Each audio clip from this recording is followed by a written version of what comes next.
In this video, I'm driving home in a car I haven't yet seen. This car. Yes, it's the Chrysler PT Cruiser. Oh, this should be fun. Well, I've done a few miles in the PT Cruiser since I introduced it. Shall we take a look around it now and see what those initial impressions for me are? Now, first of all, I know the looks of this car split the car community quite drastically into those who think it's absolutely marvellous and those who think it is awful retro nonsense. I fall into the former camp. I think the PT Cruiser looks amazing. I love the way it sort of harks back to the 1930s in that retro style, but not too significantly. It's not based on any particular car, it just looks nicely different. This is a practical family motoring, but it's not practically family motoring that looks dull as ditch water. We need to applaud manufacturers when they actually do things differently, and it really worked for Chrysler. They sold over 1 million of these. I think that was just 1 million in America. Also sold in Europe here. This one has a few faults. The wiper arms are on the wrong way round. This is the driver's wiper arm. So I will be rectifying that as soon as possible. But yeah, otherwise, I would have preferred a brighter colour, if I'm honest. And we can also see that it's very good at throwing muck at itself as you're driving down the road. So that's perhaps a downside we're discovering. This car was immaculately clean just a couple of hours ago, and now it's absolutely filthy. There's some nice touches. I quite like the door handles. I keep forgetting you have to press the button. We have got an annoying warning buzzer going on, but yeah, I think it's really nice. I like these lamps. I think the overall look I like very much. The underpinnings of the PT Cruiser, the Chrysler Neon, one of which I drove in Melbourne, Australia, so I'm fairly familiar with the mechanical package. So we've got a transverse 4-cylinder engine. This car has a 5-speed manual. 3-speed auto, not a good auto, was an option. And in Europe, you could also specify Mercedes-Benz 4-cylinder diesel, the 2.2 CRD. And not known for its refinement, but better for economy. Engine choices in America, a bit more bold. You could have a 2.4 litre petrol engine. You could have it turbocharged. So it's about 210 brake horse. These are 140. So that's quite an appealing prospect. But despite those hot rod looks, it's firmly front wheel drive, no V8s, not even a V6, which is a bit of a shame. But let's take you inside to show you a bit more about what's going on in here. Now, I have to say, I really like this interior.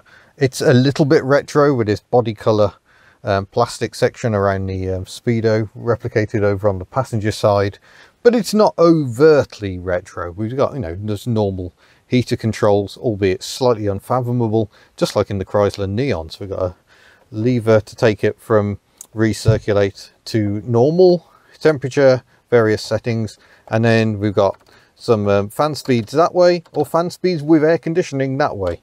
Sadly not functional. I like these little dials, they're quite good. So you open them up and then you can wiggle them all around. See electric windows, saves on wiring if you just have all the window controls here. Obviously there are separate ones in the back.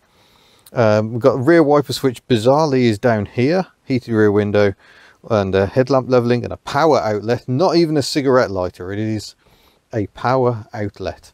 Good stereo, by the way, excellent bass response, and the manual gear lever, sort of pull ball style here. I think there's something amiss with this one because the gear change is bulky and absolutely horrible. Frequently go from second to fifth. Finding third is very difficult, and it's a really slow change. I don't think that's right, not necessarily representative.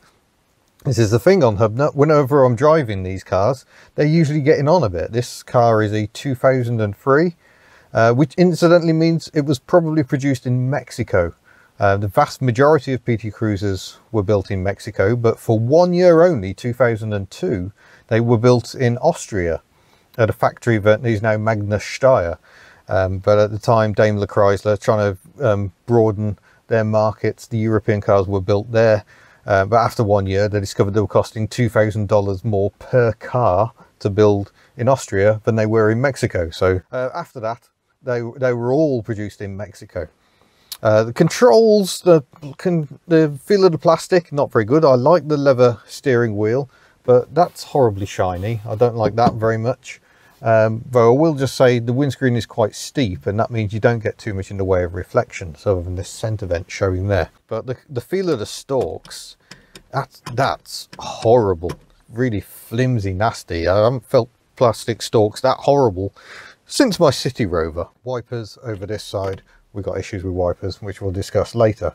And just these nice little door handles and a lock. Otherwise a fairly clean design. Bit of storage here. There is a very deep glove box here, but you can store glass cleaner in this case. And if I just move this bag, there is a little cubby down here that you can put random bits of trim that have fallen off. So that's what you can put in there. So that's quite good, because these seats are quite high up, and I think that helps give it a really comfortable driving position. I've got armrests here, and you sit quite high up. I like having my legs fairly bent when I'm driving a car. I don't like the sports car straight out feel. I must just quickly mention the key. Obviously it beeps at you all the time, but you have to press this button and turn it to get the key out. And if you turn it too far, if you turn it to there, you can't get the key out. So it's that position just there, and then things shut up quite pleasantly. We should go look elsewhere in the car and get away from the annoying beep. So if we jump into the back, and I've got stuff all over the place here. What's this here? Ooh, I wonder what that does. I'm still finding my way around this car. That's the beauty of this. And if I jump in, move my little camera bag over there, there's the rear electric window switches. So again, they don't have to put switch wiring through the door. Close the door, shut the noisy planes out. And decent amount of leg room, plenty of headroom back here. And it feels quite comfortable. No centre armrest, I note. I would have perhaps expected that. Some plastic going on there, I'm not sure what that's about. I've got a pocket for some document storage there. Bins in the doors again. But yeah, it's quite nice back here actually. The seat is a bit firm and noisy, apparently, but three-point seat belts, and the seats all tumble down to increase your storage capacity. And then you've got something that's approaching a van, because you know it's a very van shape. It's very boxy, but it's kind of disguised by all the round curves. So here we are, opening the boot up. We've got this multifunction tray. I haven't even worked out all the various things it'll do yet, but we will look into that. So it can go on this higher level here. You can have it on the second level down here if you want. You can have it on the boot floor. That's not really flexibility. You can put it in vertically, or you can use it as a table. There is a little leg that you can pull down, but we tried that earlier and it didn't really seem to work. But decent amount of space in here. A little boot light. We've got another power outlet here if you wanted your fridge back here. And what have we got in here? That's your towing point, I think, and jack possibly. That's all quite cheap, but there we go. Another little storage bin here, handy for putting lockable wheel thing in, and some lashing points. You can lash your bags here so your shopping doesn't go flying around the boot. It's been well thought out actually. There's a little thing here for me to grab to push it down. But yeah, this example's in pretty decent nick. It's got the original dealer sticker on it. It's even got the original dealer plates. Quite a nice touch. Got single reverse light, which doesn't work on this example. Single fog light. So yeah, I think it's a very appealing prospect. You know, I am now a man with a family. If I wanted something a bit different, this might well be it. So I might end up buying it myself, because it is going to be for sale. But I think we should get away from the noisy jets, wherever they are, and the noisy beep, and go for a drive, and I'll show you a bit about what this car can do. Here we go then, starting to snow again. I've got to put the clutch down before it'll allow the engine to start. 77,800 miles on this example. I'd say that's pretty low myself, but we're here in the pretty town of Erdesland.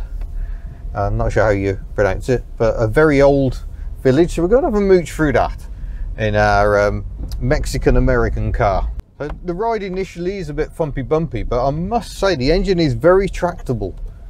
And from that I mean it pulls really well at lower revs.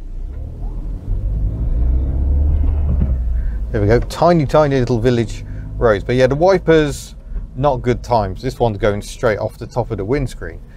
Not quite sure who at some point has swapped the wipers over. But this is a project car with Car Mechanics magazine, who I've done the odd bit for over the years. So you can read various features on this. I've got some of them in the boot. I'll try and show you at some point. Some of the work that has been done on this car. It was bought at auction quite cheaply, as is the way on Car Mechanics, and then they set about improving it, sorting out the brakes, changing the timing belt, and polishing it up so it actually looks nice and clean, or it did until I drove it for a couple of hours. Yeah, very pretty little town this.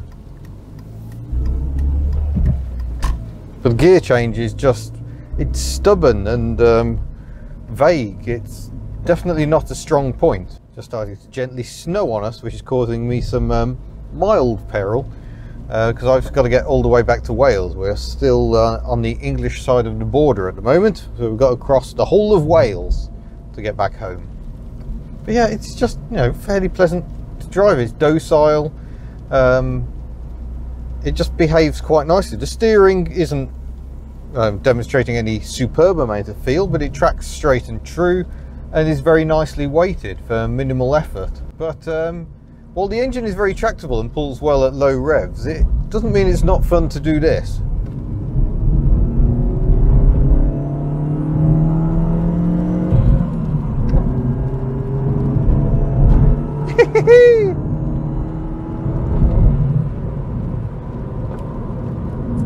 And I think the handling's quite good. I know some people complain these are a bit wallowy, but I think you're probably feeling that just because you sit a bit higher up. So it's a bit more like a van, and it isn't low slung and sporty, but nonetheless we're going to give it some beans. So the engine has a notable power gain, 4,000 revs, but the going for it is spoilt entirely by the gearbox. It's just such an obtrusive design. It's not slick, so you can't snick through the gears with precision.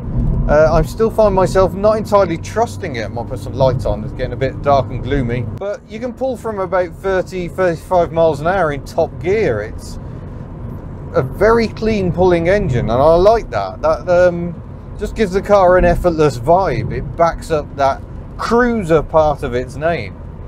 But it certainly doesn't all start going wrong when you get to bends. I think it feels pretty well planted. I think it's a fairly strong driving package myself. The ride is a bit crashy at times, but it's not uncomfortable. When I drove that Neon in Australia, it had very tired rear dampers, so it was very hard to get an accurate assessment of suspension and indeed steering, because it just felt all over the place. But this feels pretty well composed, occasionally a little underdamped, a touch bouncy, but generally it's very hard to fault. Compare it to the Nissan Primera, it doesn't crash as badly as that does, and that's a valid comparison. They were both on the market around the same sort of time. The PT Cruiser was introduced in 2000, was in production for 10 years. In the pretty little town of Pembridge now, some lovely older buildings here. I'm in fourth gear doing 20 miles an hour at the moment, and it just doesn't feel at all bothered by that. It just pulls cleanly, and you can put your foot down, and it's not exactly an inspiring noise, is it? But it does the job, and it's got a torque delivery that the Primera, which will be the basis of this comparison, it seems, just does not have.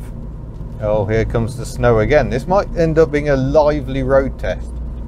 But like I say, this is just me getting a feel for the car. I will do a further, more in-depth road test as I get to grips with it. And I can't wait to sort these windscreen wipers out. Well, there we go. It is snowing. I'm back in Wales in the PT Cruiser. This test will continue as we find out what's good and not so good about this car during a more lengthy period of ownership than just a quick hour drive up the road. So thank you very much for watching. Stay tuned for much more about this car. Subscribe if you have not already. Head to the Hubnut store if you would like to buy lovely merchandise like really warm beanie hats. And I look forward to seeing you in a future video. Farewell.